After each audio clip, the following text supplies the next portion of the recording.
Kasi si God ang may-ari sa Israel, ang gusto niya talagang i-build ay isang holy nation. Special treasure, itong bayang ito na narito tayo. Without us realizing it, parang ordinary lang dahil nag-work kayo everyday at yung mga taong nakakasama nyo, ordinary din lang sila. Nakagalit sila, naiinis, minsan nakakainis din, talagang tao lang talaga sila. Pero in the eyes of God, treasure ni God ang mga taong ito. In the eyes of God, treasure ni God ang bansang ito.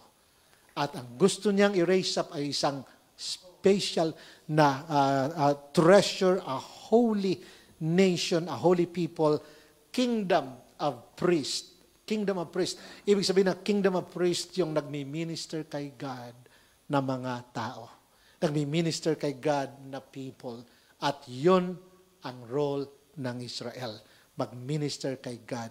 Mga kapatid, nung ang Lord Jesus dumating dito, biglang nag-change ang lahat.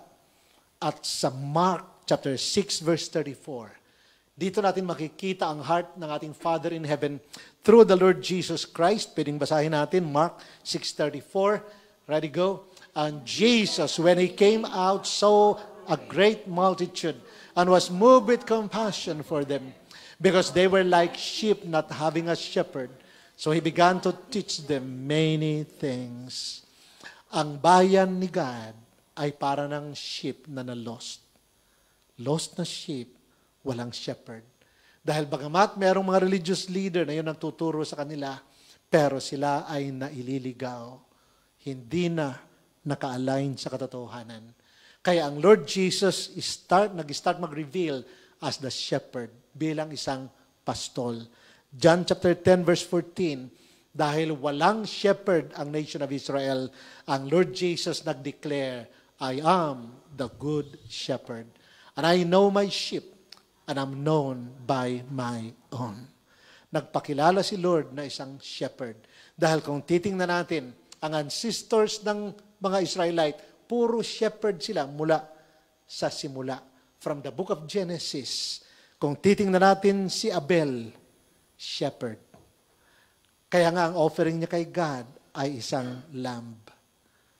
Prophetic of the Lamb of God who will take away the sins of the world.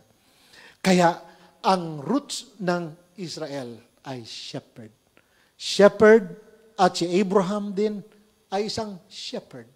Genesis 21. At si Isaac din ay isang shepherd. At si Jacob na naging Israel ay shepherd din. At si Joseph and his brothers were shepherds. Kaya nga si Joseph ay kanilang hinulog doon sa balon dahil mga shepherd silang lahat. Nag-aalaga sila ng mga sheep. Kaya ang kwento nila sa kanilang tatay na kinain ng mabangis na hayop habang nagbabantay ng sheep. Kasi mga shepherd sila. The children of Israel were shepherds. And finally, the shepherd of all shepherds came, no other than Jesus. At ang sabi niya, I am the good shepherd.